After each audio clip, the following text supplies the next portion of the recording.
Kyle Dubas had his first media availability in 3 weeks on Friday, going over his trade plans, free agency, the NHL draft, and I'm going to give you my 3 big takeaways from that media availability coming up right after this. You're Locked On Penguins, your daily podcast on the Pittsburgh Penguins, part of the Locked On Podcast Network, your team every day.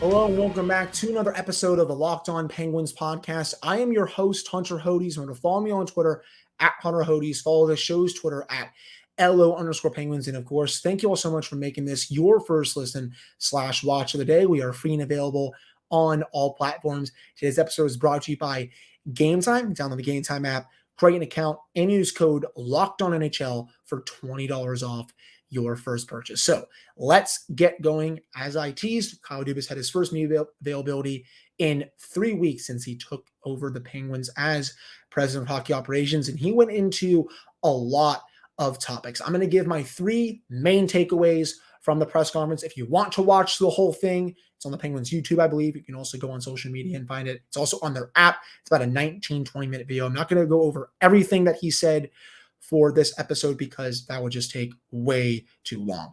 But to start off today's show, he was asked about buyouts. And of course, that is a tease for Mikael Granlund because a lot of fans out there, especially those that listen to my show, and I'm sure listen to a lot of other podcasts, just Penguins fans in general, want to know what the plan is with Mikael Granlund. He is easily the Penguins' top candidate for a buyout. And when Dubas was asked the question, kind of smiled a little bit, and he said that he's not a fan of buyouts. His exact quote was, "I'm not a big buyout guy. I think it's a last resort. There are more creative solutions to shed salary than use a buyout." And my first thought when I heard him say that, if you can find a president of hockey ops / a GM that actually likes using buyouts, please send them my way. Teams hate them. Even though you see them happen every single year, teams hate it.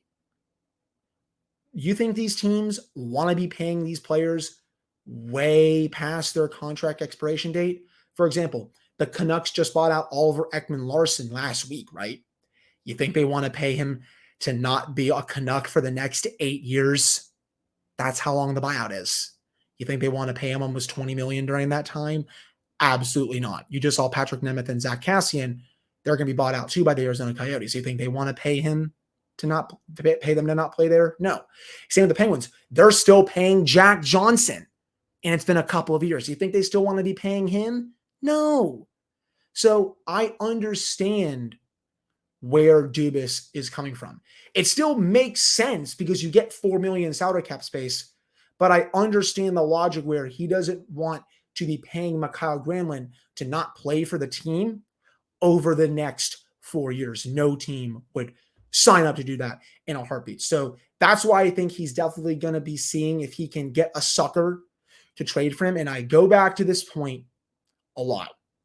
There is always a general manager out there who is willing to help one of his buddies out with regards to taking a bad contract. I even tweeted this out today.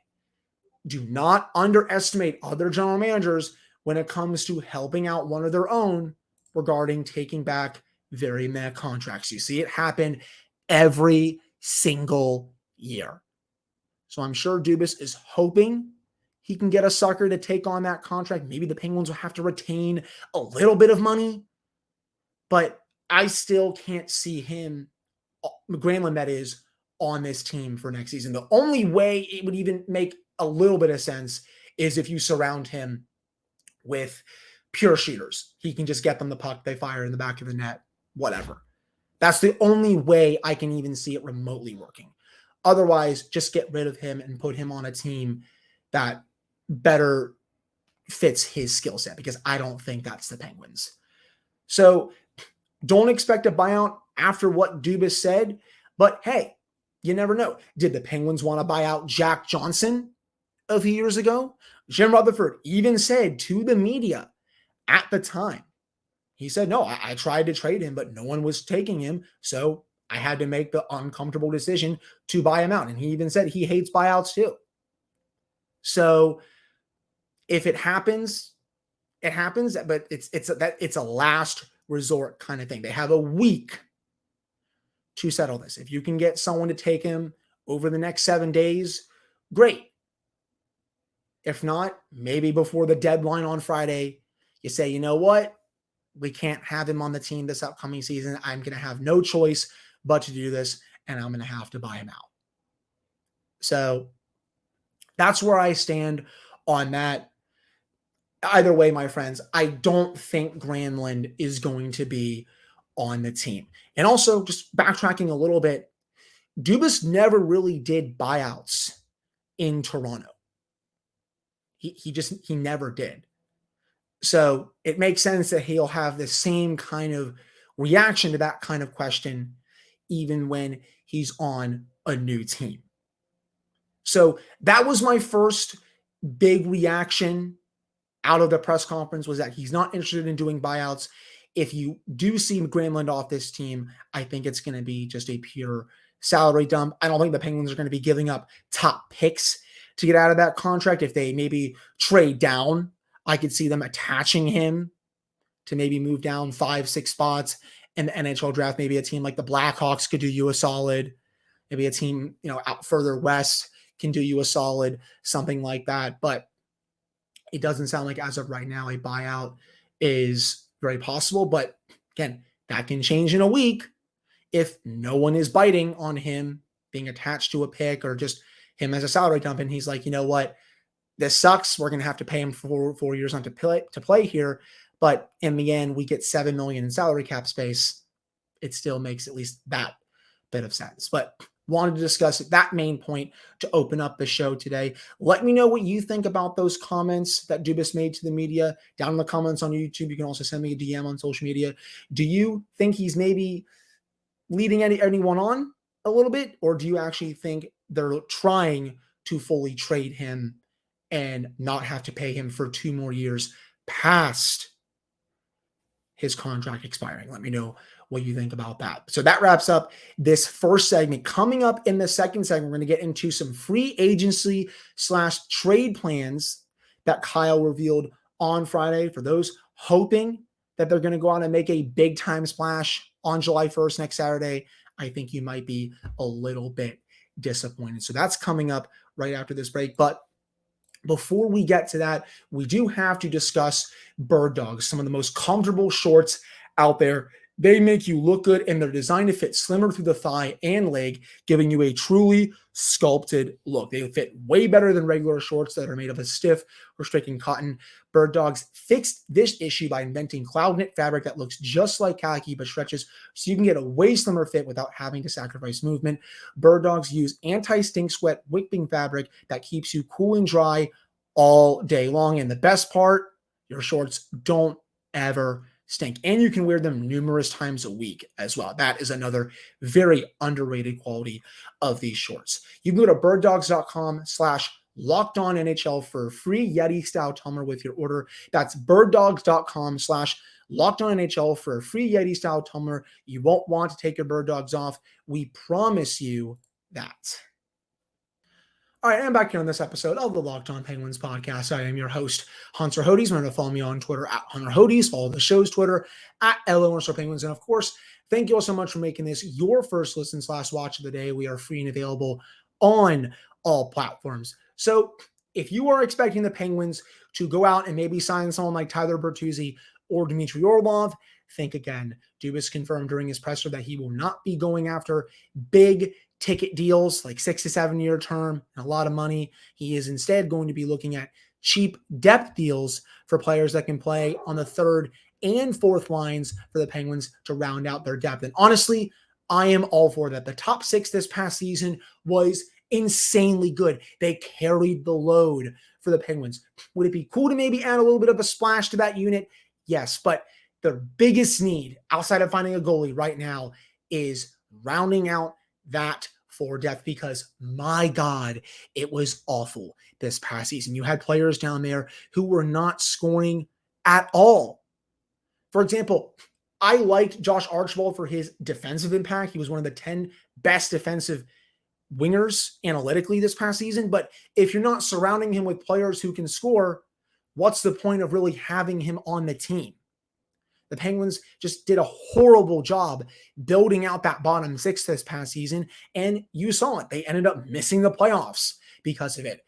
Dubas now wants to bring in players who can score double-digit goals and be responsible in the defensive end on cheap contracts to help complement the core so that they don't have to do everything every single game. And a couple players who I thought of when he made that remark, David Kampf, who played in the bottom six in Toronto, can score you goals, can play in your penalty kill, and can play well in his own zone at 5-on-5. And someone like Pierre Engvall, who had a really good year in Toronto and New York, someone who I just discussed on the show a little over a week ago. He can give you 13 to 16, 17 goals, can also play in your PK, is also responsible defensively.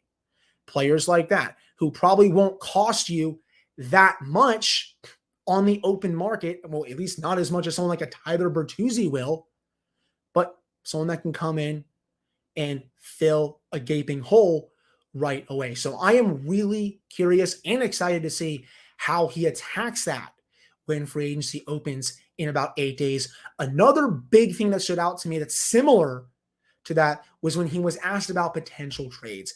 And what he said was he's potentially looking at trades from teams that don't have a lot of salary cap space, where they're going to maybe need to move some good players to get cap compliant so they can sign more important players.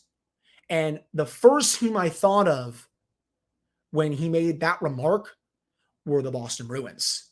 They have a lot of tough decisions to make this offseason. You don't know if Patrice Bergeron's coming back. You got to figure out Jeremy Swayman's contract. You have other contracts you have to worry about as well. And a player such as Taylor Hall could be made available. I know he has a modified no trade clause, but I'm sure he would want to come to Pittsburgh. He makes $6 million. The money would be a little bit interesting, but the Penguins have the salary cap space for it. He can come in and fill a role on the second or the third line. He had 16 goals this past season, a little less than 40 points, but he also missed some time. But this is a player who has been a bona fide goal scorer and playmaker throughout his career. He would make a lot of sense as someone who could be seen as maybe a quote-unquote salary dump, but can also help the Penguins contend not just this upcoming season, but the season after. He signed for the next 2 years. Another player from the Bruins who I thought of, and I've talked about on the show before as well, Matt Grzelcyk, Brian Dumoulin replacement. Kyle touched on that a little bit as well. He's thinking about P.O. Joseph and Ty Smith, if they can maybe replace what Dumoulin brought, but he said if he thinks they can't, they're going to have to go out there and replace Dumoulin. And Grzelcyk, really good defenseman in his own zone, can also move the puck flawlessly up the ice, can give you some offense. He makes a lot of sense as a quote-unquote salary dump as well. A couple other teams that came to my mind right away were the Vancouver Canucks and the Los Angeles Kings. For the Kings, it seems like they're very much in on Pierre-Luc Dubois. I think it's them, the Canadians, maybe a mystery team or two, but the Kings, it sounds like, are definitely taking a look at it. If they're able to get him, and he makes $6 million on the deal right now, and sign him to an extension, they're going to be pretty close to being capped out. And I'm sure they have other business to attend to this offseason as well. And with that said, could someone like a Victor Arvidsson become available? He just had a great year for the Kings, 26 goals, 59 points. They got him pretty cheap recently from the Predators. And if you can get a player like that for pennies on a dollar, a bona fide 20, 25 goal scorer you can put on your second or third line, I would do that any day of the week. And then finally for the Canucks, does someone like Conor Garland make sense? And I'll throw a galaxy brain idea out there for you all right now. The Penguins would do this, but would the Canucks and Jim Rutherford and Patrick Allvin do a Garland for a Mikael Granlund swap where the Penguins maybe eat a little bit of salary on that deal? I know it's a bit weird, but hey, you never know. Teams make weird moves all the time. Makes all the sense in the world for the Penguins. Garland had a really good year for the Canucks this past year, 17 goals, 46 points. But Will the Canucks do it? It wouldn't make much sense them getting back Granlund, who is a worse player than Garland, but they've been trying to get out of Garland's contract for a little bit now. So maybe wishful thinking, but hey, that's just an idea I'm floating out there to you all. But those are the three teams that came to my mind when Dubas made that remark of going after players on teams who don't have as much salary cap flexibility as the Penguins do. It's so funny to me how the Penguins are not in that situation right now, because they usually are, right? They're the ones looking for some salary cap flexibility, and yet here they are with at least $20 million heading into free agency and trade season. So it's nice to be on the other end of that, where the Penguins can potentially get a really good player for pennies on a dollar.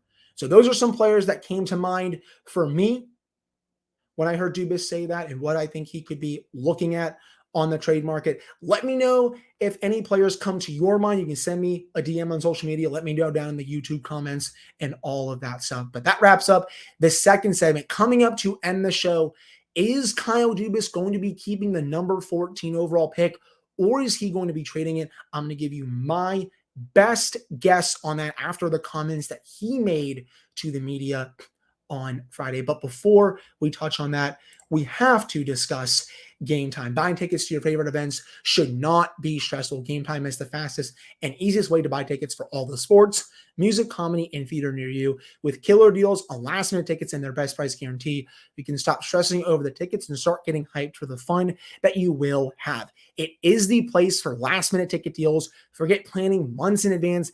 GameTime has deals on tickets right up to the day of the event. You also get exclusive flash deals and tickets for football, basketball, baseball, concerts, comedy, theater, and so much more. The GameTime guarantee means you always get the best price. If you find tickets in the same section row for less, GameTime will credit you 110% of the difference. You can download the GameTime app, create an account, and use code LOCKEDONNHL for $20 off your first purchase.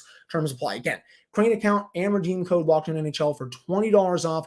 Download GameTime today. Last minute tickets, lowest price guaranteed. And I'm back here on this episode of the Locked On Penguins podcast. I am your host, Hunter Hodes. Remember to follow me on Twitter at Hunter Hodes. Follow the show's Twitter at LO_Penguins. And of course, thank you all so much for making this your first listen/watch of the day. We are free and available on all platforms. So the last major takeaway I had from this presser was Dubas' comments about keeping the number 14 pick in next year's draft. You've seen general managers over the years with the Penguins, whether it's Ray Shero, Jim Rutherford, not really Ron Hextall because he never really traded his first-round pick, but the other two have traded their first-round picks to get immediate help. But it doesn't sound like Dubas wants to do that. It doesn't sound like he wants to trade any of his first or someone like Owen Pickering to get immediate help.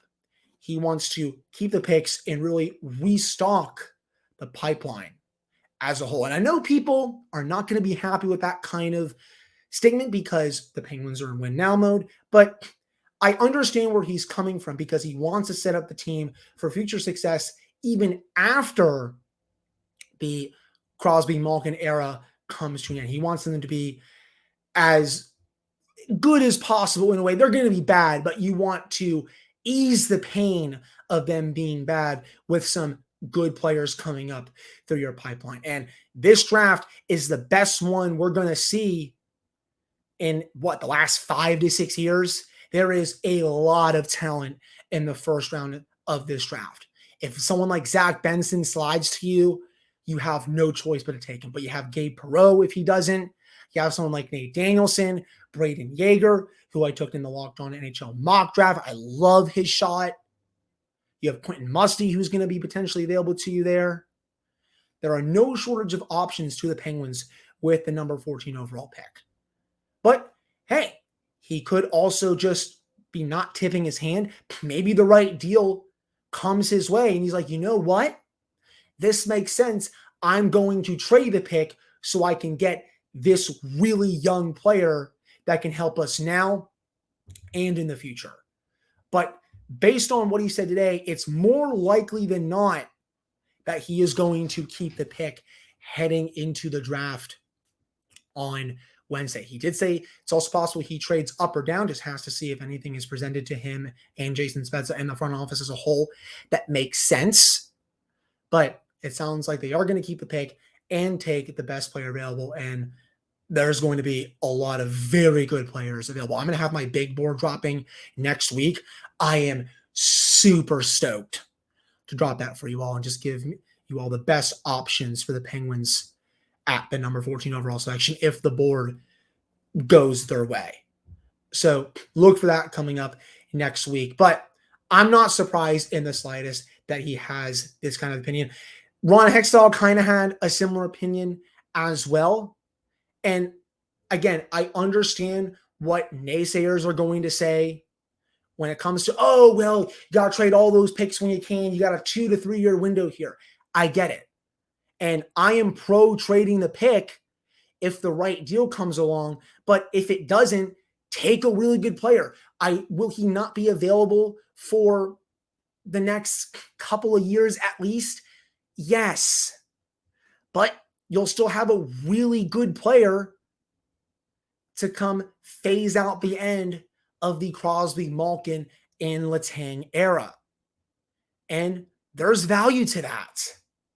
You can't just be trading futures for the sake of trading futures. Just because they may not trade the number 14 overall pick doesn't mean they're not going to contend this upcoming season. They are in it to win it. I've seen some people say, oh, well, you got to start the rebuild if you're not trading this pick. No, that's not how this goes. You don't need to start a rebuild just because you're not trading a first-round pick in one of the best drafts we've seen in quite a long time. That's not how any of this goes, people. So I'm fine with it. If something great comes along, awesome. But if not, this team is going to get quite a player in the draft next week. So those are my 3 main takeaways from the Kyle Dubas press conference today. Went into a whole bunch of other stuff regarding the Tristan Jarry negotiations, Jason Zucker, Brian Dumoulin, reading the tea leaves. I don't think Dumoulin's coming back. Just the way he discussed that, I don't think so. And with Zucker and Jarry, I think at this point, I would be surprised if any of the 3 come back, to be honest with you. But that'll do it for this episode of the Locked On Penguins podcast. I really appreciate all of you listening / watching this one. I'll be back with another episode for you all next Monday.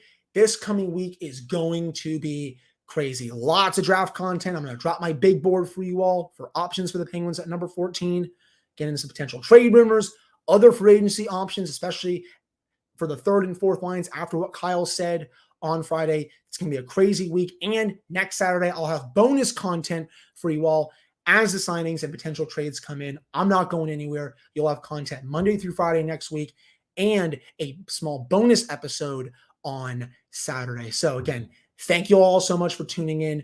I very much appreciate it. Have a wonderful weekend. I'll talk with you all again on Monday.